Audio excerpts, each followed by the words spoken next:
Estamos de volta com o nosso podcast, diretamente aqui da FIEC, no primeiro Congresso de Gestão Jurídica do Nordeste, recebendo uma querida. A gente tem a oportunidade de trabalhar junto, responsável pelo consultivo de um dos maiores jurídicos internos do Brasil, sim, do Brasil, aqui no Ceará, fica aqui no Ceará, apesar de ter uma pujança nacional. Yara, obrigado por você ter vindo aqui no nosso espaço, por falar um pouquinho com a gente. Sei que você está com a agenda maluca, mas eu acho importante, assim, para nós é de grande importância a gente sentar aqui um pouquinho para falar dos desafios. Então eu queria começar te perguntando, o primeiro Congresso de Gestão Jurídica, o que isso dialoga com os jurídicos internos, o que você acha que esse Congresso está trazendo e o momento que a gente está passando de gestão?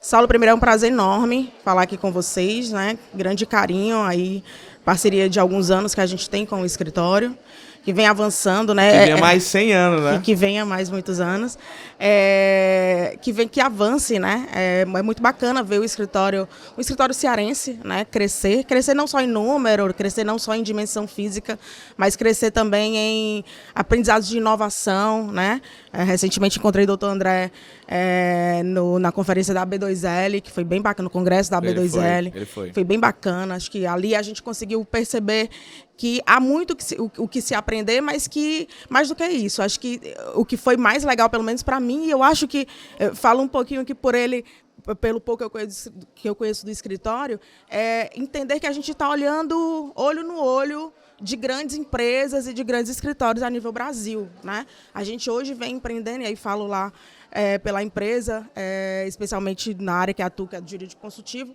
a gente vem olhando cada vez mais atentamente para onde vai caminhar, né? A advocacia, o judiciário, enfim. E esse congresso ele dialoga diretamente com esse olhar, né? A gente tem visto ontem, acho que a introdução, a abertura já falou muito sobre isso, né? Ele trouxe ali um caminhar do início dos tempos da advocacia até hoje, mas acho que o que ele quis ali muito falar foi: olha para onde a gente está indo, olha onde é que a gente está chegando no que diz respeito à tecnologia e inovação, e a gente precisa saber caminhar junto, né? Então, eu acho que é importantíssimo, fico feliz demais de perceber que aqui no Ceará a gente tem tanta gente já também preocupada com isso, e é muito importante. Pegando o que o Haroldo Guimarães falou ontem na palestra pra gente, o cearense é um bicho diferente, né? Assim, é fácil pra gente falar, mas diferenciado. É um bicho diferenciado. E a gente tem a oportunidade de trabalhar junto, como a gente estava comentando aqui, e hoje cada vez mais, e todo mundo que passou aqui, todo mundo que passou para falar um pouquinho com a gente, falou sobre a importância. Hoje você tem vários pilares, em outras palavras, você tem SG, você tem indicadores, você tem a necessidade de tomar decisões mais assertivas, SLAs muito bem definidos, tipo assim, poxa, preciso, sei lá, entregar um contrato 48 horas, porque isso é me exigido numa outra coisa, de uma esteira de trabalho absurda. Como é que tu enxerga essa questão dentro de uma empresa enorme como a de vocês, esse ponto da gestão jurídica? Como é que tu enxerga? Porque, por exemplo, hoje, enquanto escritório, eu sou exigido no contencioso, meta de acordo, meta de improcedência, meta de encerramento de processo, etc, etc. No consultivo, que é mais a nossa área aqui, a gente é exigido de contratos em prazos mais assertivos, atos registrados de forma rápida. A gente precisa de, por exemplo, tem uma filial lá que está travada esperando esse contrato XPTO aqui que a gente está fazendo. Então, como é que tu enxerga isso de uma visão de jurídico interno, dentro de uma visão de empresa com relação ao escritório? Saulo, o jurídico, né? E eu acho que é mais um ponto de transformação imenso que a gente vem passando ao longo dos tempos, e mais recentemente, acho que de forma mais incisiva, né? O jurídico é cada vez mais um agente do negócio, acho que mais do que um parceiro, né? A gente já foi ali o lugar da burocracia, né? Depois a gente evoluiu para ser um parceiro do negócio, e eu acho que hoje a gente é mais do que isso, hoje é um agente do negócio. Advogado empresa, né? Eu vendo refrigerante também, né? Assim, eu não estou só ali, eu também. Advogado empresa. A cultura e as metas e os indicadores do que é preciso ser feito para o negócio, elas estão incutidas dentro do meu viés ali específico do jurídico. Isso tem que ser inerente, né? Então, quanto mais eu tenho um jurídico alinhado ao business, né, melhor. E eu só consigo ter um jurídico de fato alinhado ao business quando eu tenho uma gestão jurídica coerente, assertiva, né? Eu preciso cada vez mais trazer os meus advogados para o pensamento estratégico, aquilo que é feito de forma repetitiva, aquilo que é burocracia, aquilo que é...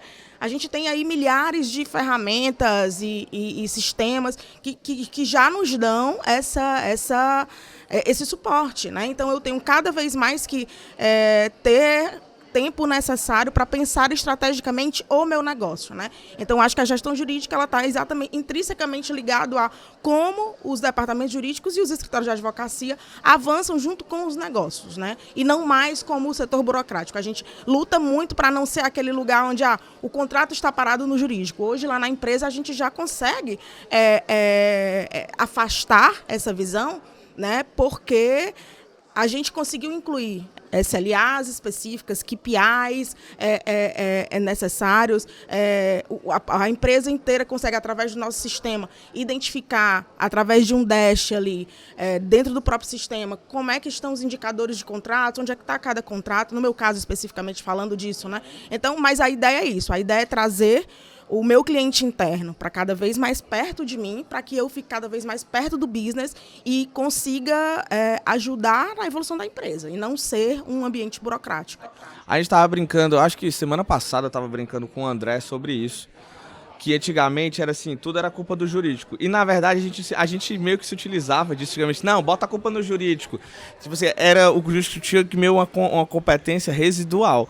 Mas passou o tempo, a gente estava até falando aqui agora do advogado empresa, da questão de entender isso, decisão estratégica, saber a importância para o meu cliente. Você falou um negócio muito legal, de trazer o cliente para mais perto, né? De isso tá... E aí, tava aqui enquanto tava falando, tava lembrando que a gente tava falando, você tava na B2L, um evento que todo dia, eu não sei se eu fico mais feliz ou mais assustado, que a gente vai viver um eu robô da vida, mas enfim, esse papo é outra coisa.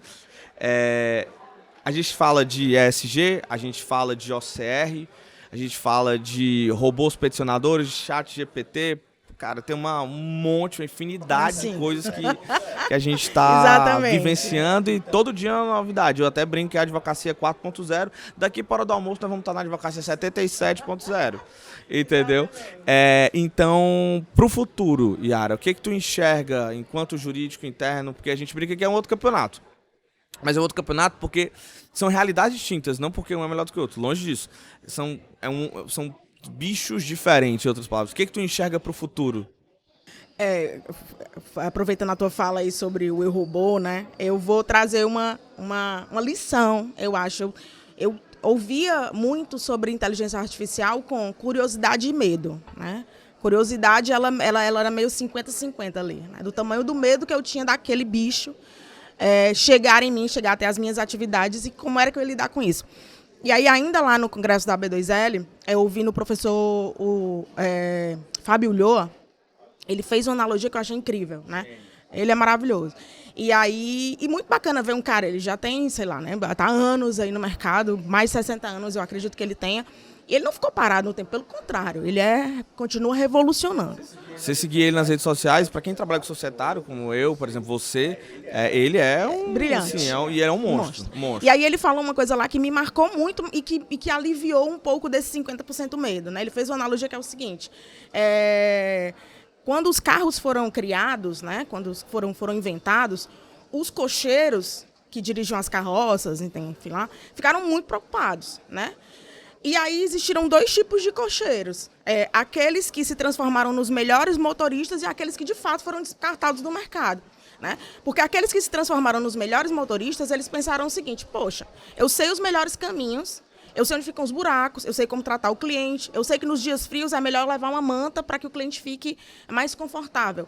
Então, eu tenho toda a estratégia pronta, eu só preciso atender como é que a ferramenta funciona, né? Então, se nós advogados, a gente só precisa estar atento e aberto a entender como é que essas ferramentas funcionam e como é que elas podem nos ajudar, né? Elas jamais conseguirão, eu imagino, substituir a interferência humana, o trabalho humano, né? A interferência humana na nossa atividade. Mas nós, hoje, com o que a gente tem, nós conseguiremos ser melhores advogados, se a gente souber utilizar dessas ferramentas. Então, para o futuro, eu vejo ainda mais inovação, ainda mais desafios para a advocacia, mas acho que, voltando um pouco para o tópico anterior, acho que isso vai fazer com que a gente consiga ser cada vez mais agente dos nossos negócios e menos uma área de burocracia e menos uma área onde o processo vai ficar parado no jurídico. A gente jamais vai voltar a ser a justificativa do atraso, né? Pelo contrário. Competência residual. Jamais. Então, acho que a ideia é essa. Eu acho que você falou uma coisa aí que você pode usar. A gente vê sempre muito em rede social, a questão do... Quando a lâmpada foi inventada, quem fazia tinha fábrica de velas. Exato. Quando o streaming saiu, quem tinha locadora, e por aí vai. Eu acho que quem tinha máquina de datilografar e ver o computador. Exato. Pessoal, então tem um mundo de coisas aí que certamente isso vai ser... cada vez mais rápido, e a gente estava falando de chat GPT ali dentro, na primeira palestra, então assim, tem um monte de coisas.